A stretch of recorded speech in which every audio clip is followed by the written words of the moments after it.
Hi, and welcome to my second vlog 001. Because I'm a programmer, I decided to make things a little bit more difficult for everybody and count from 0 upward. It's been a week. I've noticed that a lot of vloggers do daily vlogs or, semi-daily, bi-daily, I don't know, every 2 days. I just can't see myself dedicating that much time to it. I find myself having difficulty dedicating a week to it for 20 minutes. I have a lot of crap to do. There's a lot of stuff I do. It's a very busy month because I'm doing the National Novel Writing Month. That's pretty much taking up all of my time. Oh, and Pokemon Sun and Moon just came out. Oh, okay, hold on. So I got Pokemon Sun a few days ago. I actually have it turned on and I'm trying to play.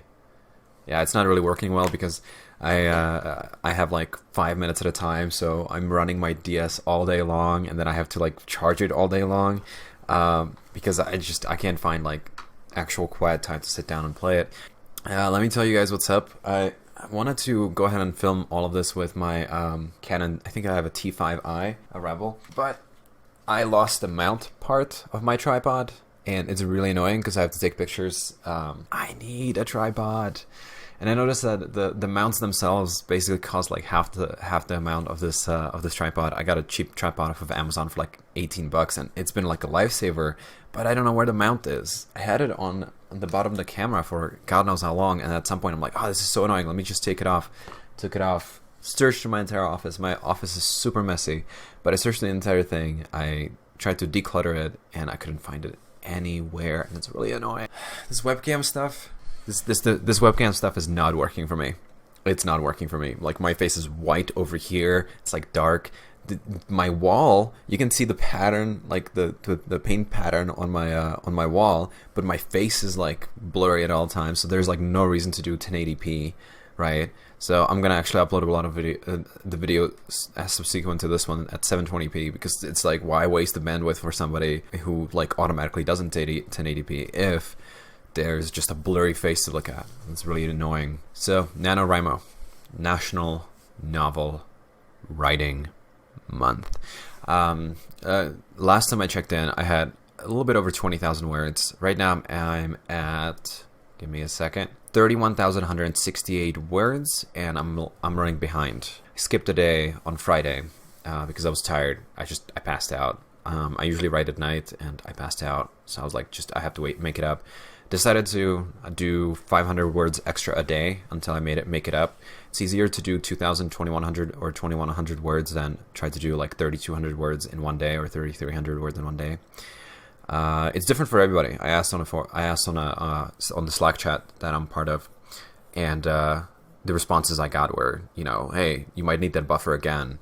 Go ahead and make up everything, and I just don't feel comfortable with that.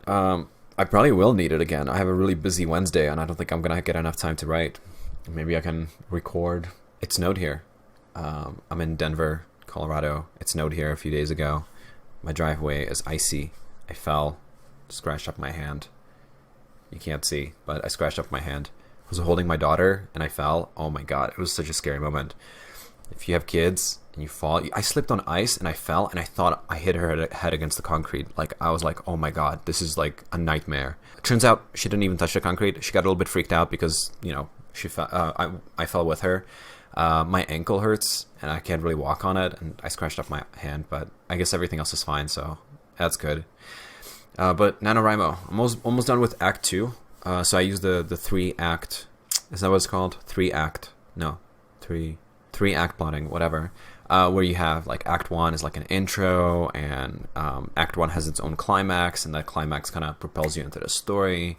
Act 2, like the first half of Act 2 is kind of like loose and kind of like fun. Then you get to the climax of Act 2, and then you kind of not climax, you get to the midpoint where things really escalate and get really fucking intense. And that kind of like goes down until Act 3. Act 3, it gets really fucking, or not Act 3, end of Act 2, you get a climax and it gets really fucking intense again, and then you get to the end of the story. And in Act 3, you resolve whatever happened in Act 1. Whatever propelled you into the story, this is where you resolve it. I'm almost done with Act 2 at almost 32,000 words. That's kind of scary because I have, 18,000 words to go? I'm hoping to get to the climax by 35,000. I should try to delay it, but I'm kind of like worried about that. Luckily, Act 3 has a lot of like action. So I'm gonna do, yeah, I think I'm gonna do climax of Act 2 at 35,000 words, maybe 37,000 words, and then the remaining 13,000 words, I'm gonna see if I can kind of do the Act 3, lots of action, and just fill up the pages. We'll see how that goes. Yeah. And so this is an interesting experience for me, and I've talked about this on my startup productivity vlog. It's not a vlog, it was a series, I guess, or a vlog, whatever. And I talked about how like I got four nanos or 5 nanos done, and none of them were really plotted out. Pretty much just kind of thought about an idea. And I'm going to demonstrate this. I'm at a 7-minute mark. I want to make these like 15, 20 minutes. So that'll work. But that's called like either, there are two different ways to call it, or 2 different things that you call that approach. One of them is panter. So like, I think it comes from like a phrase that I just can't remember on the spot right now. Like you do it by the seam of your pants, seat of your pants. I don't know. I don't remember the phrase. If you can comment and let me know, that would be great. Basically, it means that you have like little to no prep. The other thing that people call it is a gardener. That means you plant your garden and then you kind of weed it out and you keep like making it better and better and better. Yeah, the opposite of that is the plotter. So you have the pantser versus the plotter. Another way to call it is architect. You have the gardener that kind of like gardens and prepares the soil and just kind of does everything bit by bit. And you have the architect that plans everything ahead of time. And most of the time I've been a panter, a gardener, so to speak. Pretty much my prep for Nano is, hey, what would be a good idea? And that's pretty much how I get started. So my book, Rise of Toria, was actually a fun one because I said, hey, I wrote these 2 books, Ether and Child and Ether and Destiny. I wanted both of these books to be in the same, they were both in the same universe, they were sequels. And they talked about this mythology of this ancient race that started life in our galaxy. And I thought, I wonder what it would have been like to be there. In Lord of the Rings, for example, they often talk about like the grand old past. When you read about Lord of the Rings and you read about some of the discussions about it, it's this grand old past that helps you establish the age of the universe and the fullness of the universe. That there's this rich history that you want to know so much about, but you're in the current story that is the result of that rich history. So I thought to myself, I wonder what it was like being there at when the civilization was just getting large and just started being able to do these amazing things like plant life all over our galaxy. So I thought about that, and I wrote a short story like a year or 2 before I wrote that NaNoWriMo, the Rise of Toria. That's the one that's about the civilization.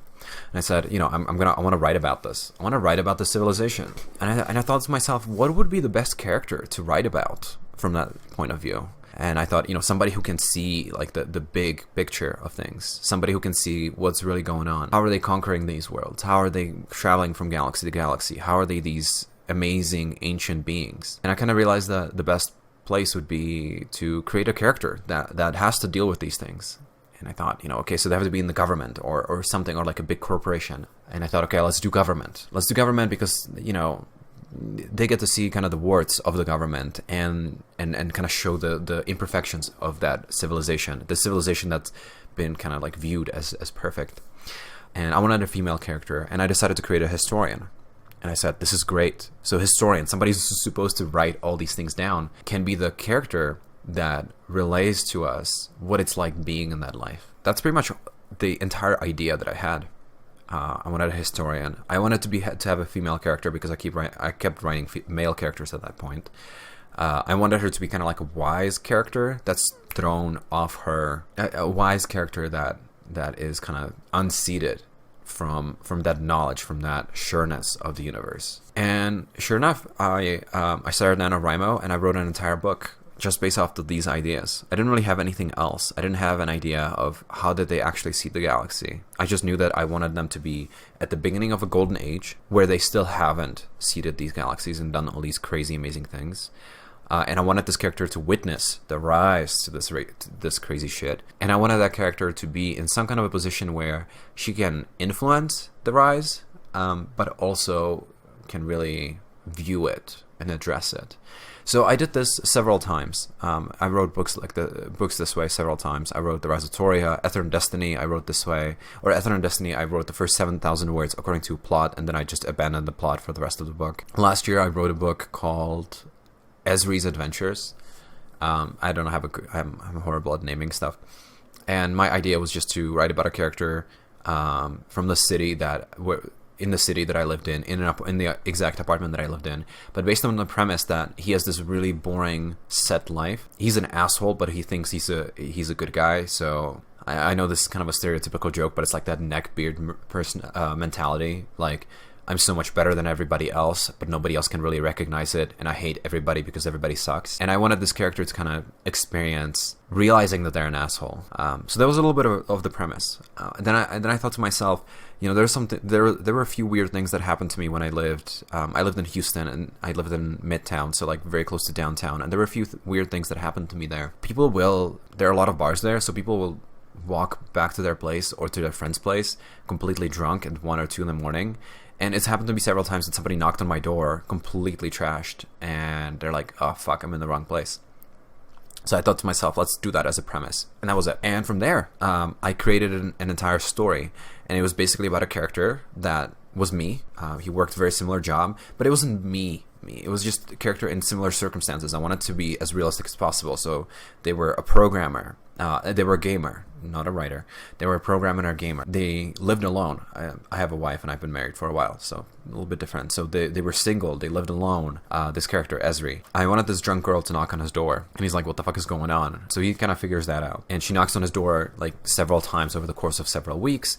And in the end, she knocks on his door and she's like, I'm not drunk. I've done this so many times already. I knocked on the wrong door and it was your door. I feel like there's a meaning in it. And that propelled the story forward.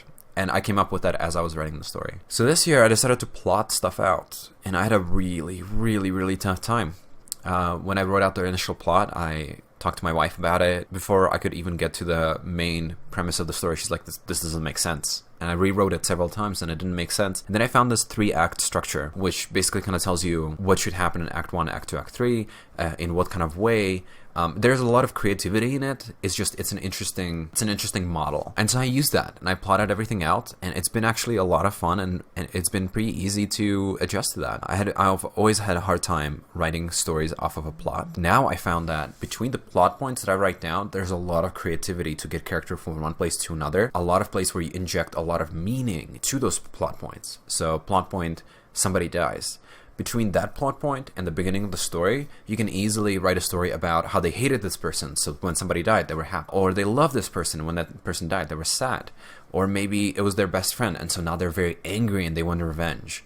Maybe it was such a debilitating blow that they were depressed and couldn't do anything afterward. So it's been a lot of fun, and I have the 3-act structure, and I've been following it pretty closely. There are some things that I imagined would go differently, but still follow the plot points, and I've done them actually way differently, if that makes sense. Again, a lot of creativity between the things that you write down, between like the backbone of the story. You can build a lot of stuff. Anyway, there are advantages and disadvantages to both approaches. I've been pantser for so long, I've been a gardener for so long that it was difficult getting back into being an architect. It's working out. It's working out really well, and I suggest if you're doing NaNoWriMo or any kind of writing, I suggest that you just try out both approaches and a mix of the two. Maybe you have very loose plot points and everything else is on the fly, or maybe everything's on the fly, but there are like a couple things that you definitely want to make sure that are in the story. I guess that's just the same way of looking at it, but differently. I definitely haven't done any hardcore plotter heavy work where 3-act structure with a ton of details. I wanted to purposely leave that open so that I wouldn't have to struggle too much. It's going well. NaNoWriMo is going well, and I suggest anybody who's in any way into writing should try it out. So the other thing I wanted to talk about real quick is this vlogging. Why am I doing this? I've been following a few vlogs. Started following a few vlogs over the past few weeks because I was just really interested in it. One of the things that I realized is that I've been a pretty successful blogger. At least I count myself as a successful blogger. One of the ways I count that success is that some of the articles that I've written, stayed like, let's say, top search results on Google for a particular heavy phrase for a long time. There was an article that got 150,000 views. 150,000 views may not sound like a lot, but it was a lot to me. And that was kind of the important part. I got recognized for it. they were within the first couple of years of that publishing that article. There were a lot of developers that recognized who I was based on that article. I got several jobs that way. I wrote a bunch of articles since then, and the latest blog article that I wrote got me on a call with the CTO of a major media company. And I thought to myself, this is amazing. One of the problems with blogging, though, is just that it's like this one particular format, and I'm tired of it. I've been writing blogs for 6, 7 years, 8 maybe, and I want something else. So maybe over the course of 8 years, it's not that much success, but I feel like it is. It's been a lot of success for me. That's what it's felt like. Yeah, I have a preview of my webcam over here. I gotta close this down because it's like distracting me, and I keep looking over this way. But I feel like it's been a lot. There's been a lot of success around it for me. And I've seen a little bit of success with videos, and I've realized that that's something I really want to do. I want to try it out. I want to figure out the mic thing. I want to figure out the cam thing. I want to learn a little bit of video editing. I composed a few intros and outros, and got a tiny keyboard so that I could compose music or compose intros, outros, and sounds and all kinds of stuff. I don't know. It's been really exciting thinking about this and thinking about how every week I'm gonna try to go ahead and make one of these. And I think I need to create a schedule as to when and by when they should be done.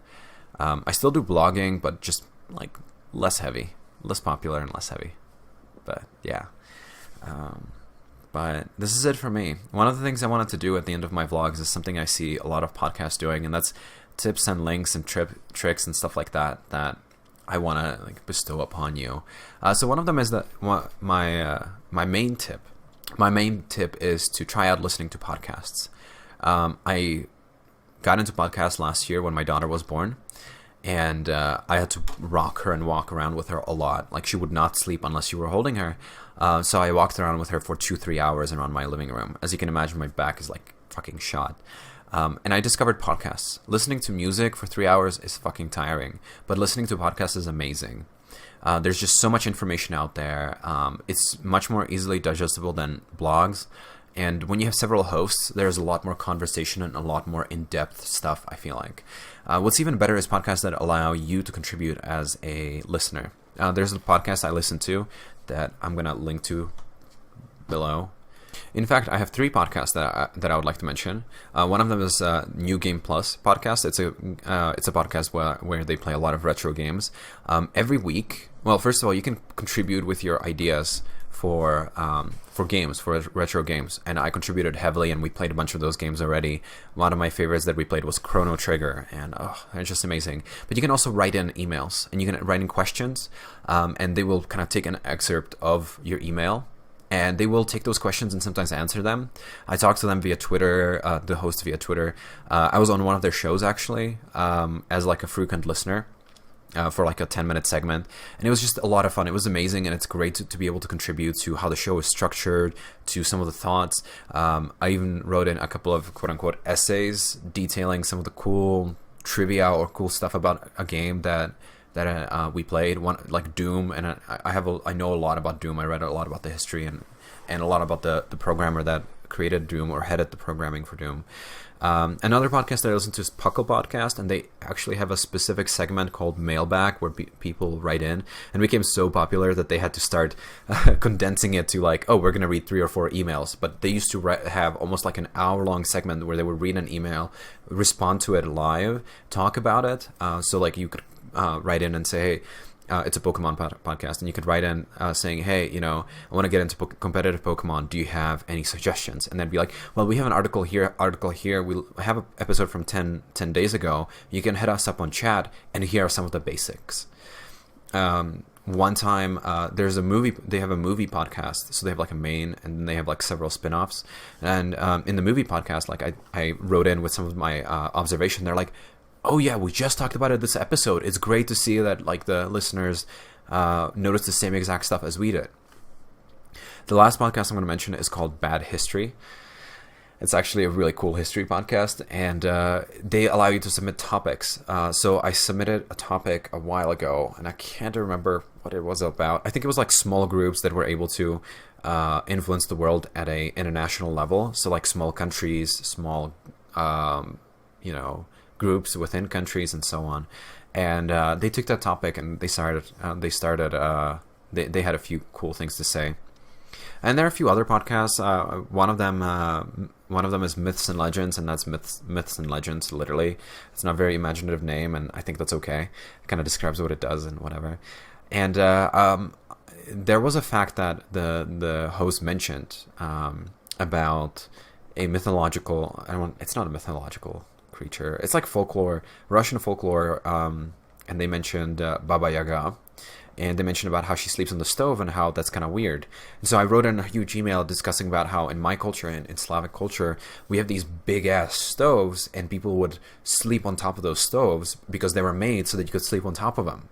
It's not a stove like a range where you cook on top. They're stoves where you have this huge area where you burn the wood and whatever, and you cook, you have a stove, and then on top of it, you can set up a bed and sleep there. It sounds weird, but it worked. And so the host mentioned it in the next segment about Baba Yaga, and they said, Antonin emailed in, explained it, and he explained it to the audience, which was awesome. My next tip would be to play old school games.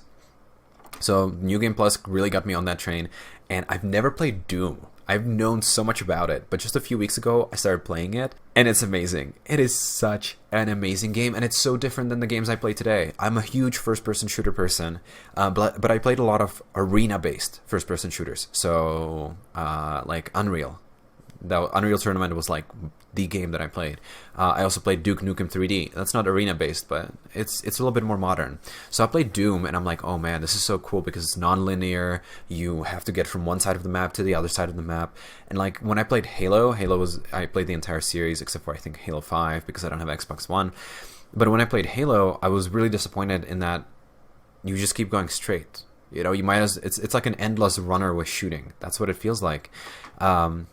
While with like Doom, you go over the map and you go through the entire map several times because you have to keep going, from one side of the map to the other, from this, from here, there. And it was just really great. It was just really great and a lot of fun. And I played a lot of other old school games with these guys, and it's just amazing because you forget how games used to be different, and it kind of highlights a lot about how gaming is today. That's it. That's it for Vlog 001. I hope you guys enjoyed it. If you got any thoughts, if you got any mentions, any things you wanna tell me, go ahead and comment below, and I'll see everybody later.